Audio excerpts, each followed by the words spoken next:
Baiklah, di sini saya melanjutkan praktikum kedua, yang dimana praktikum kedua itu yaitu tentang pertahanan kelapa sawit.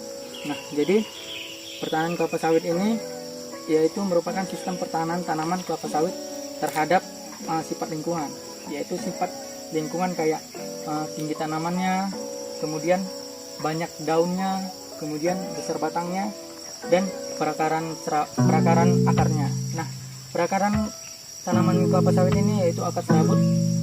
Akar serabut ini terdiri dari tanaman kelapa sawit yaitu 20 ribuan akar serabut. Kemudian bentuk batangnya, bentuk batangan tanaman kelapa sawit ini yaitu berbentuk lingkaran yang artinya spiral tanaman kelapa sawit. Kemudian yaitu reaksi kimia. Nah, kemudian reaksi kimia ini yaitu hidupnya tanah gambut karena tanaman kelapa sawit yang di tanaman tanah gambut, karena tanah gambut itu merupakan banyaknya bahan-bahan organik yang mengandung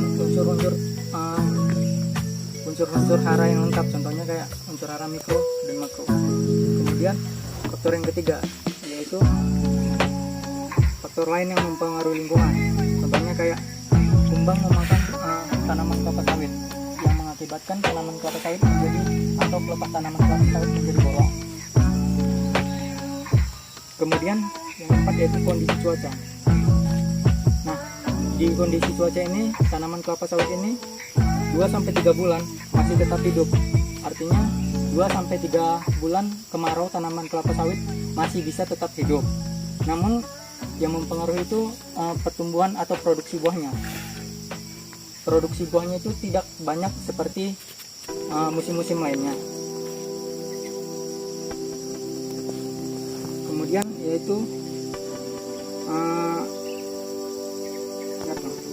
Kemudian yaitu absisi. Jadi mana absisi ini akan proses menuanya suatu organ tanaman dan lepas dari tanaman hidup, contohnya pelepah tanaman kelapa sawit. Kemudian yaitu kilosa, bagian tanaman kelapa sawit.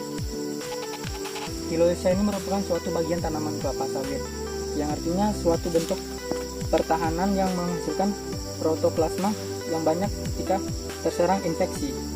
Contohnya bagian pelepah yang patah terjadinya infeksi. Contohnya bagian pelepah yang patah mengakibatkan terjadinya suatu infeksi. Kemudian getah atau blendak, yang itu untuk memperbaiki kondisi yang terkena infeksi tersebut. Nah, kemudian pertahanan seluler, bagian ruas yang selnya menembus atau membengkok, menebal atau membengkok.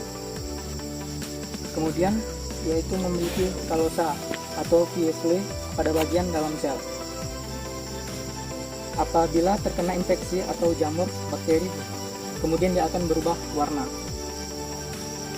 Kemudian yaitu stres. Yang ketiga, stres atau cengkaman, yang artinya stres ini dijabarkan kayak misalnya temperatur suhu yang terlalu tinggi itu mengakibatkan tanaman kelapa sawit bisa stres. Kemudian yang kedua, cekaman air, contohnya seperti banjir yang akan mengakibatkan perakaran tanaman kelapa sawit bisa busuk ataupun kondisi buah pada tanaman kelapa sawit jika terjadi banjir. Kemudian stresnya cahaya. Nah, jika tidak ada terjadinya cahaya atau musim penghujan gitu, kemungkinan tanaman kelapa sawit bisa stres. Kemudian yaitu stres CO2. CO2 ini kayak contohnya daerah pabrik. Jadi asap pabrik itu atau udara dari pabrik itu bisa mengakibatkan tanaman kelapa sawit menjadi stres. Kemudian stres salinitas atau kadar garam yang sangat tinggi itu juga bisa. Kemudian nah, selanjutnya yaitu adaptasi. Jadi di sini ada 3 yang kekurangan adaptasi. Jadi yang pertama yaitu morfologi. Nah, morfologi ini bentuk ketahanannya. Jadi kayak misalnya morfologi batang yang daun di bawah ini besar, kemudian batang yang dekat pada buah ini berbentuk kecil dia gitu. Ini adalah salah satu faktor kekurangannya unsur kalium. Kemudian fisiologi. Jadi fisiologi ini yaitu tidak adanya nutrisi sehingga mengakibatkan Dedaunan pada tanaman kelapa sawit ini menguning. Itu adalah salah satu yang mengakibatkan kekurangannya nutrisi pada tanaman kelapa sawit. Kemudian yang ketiga itu tingkah laku.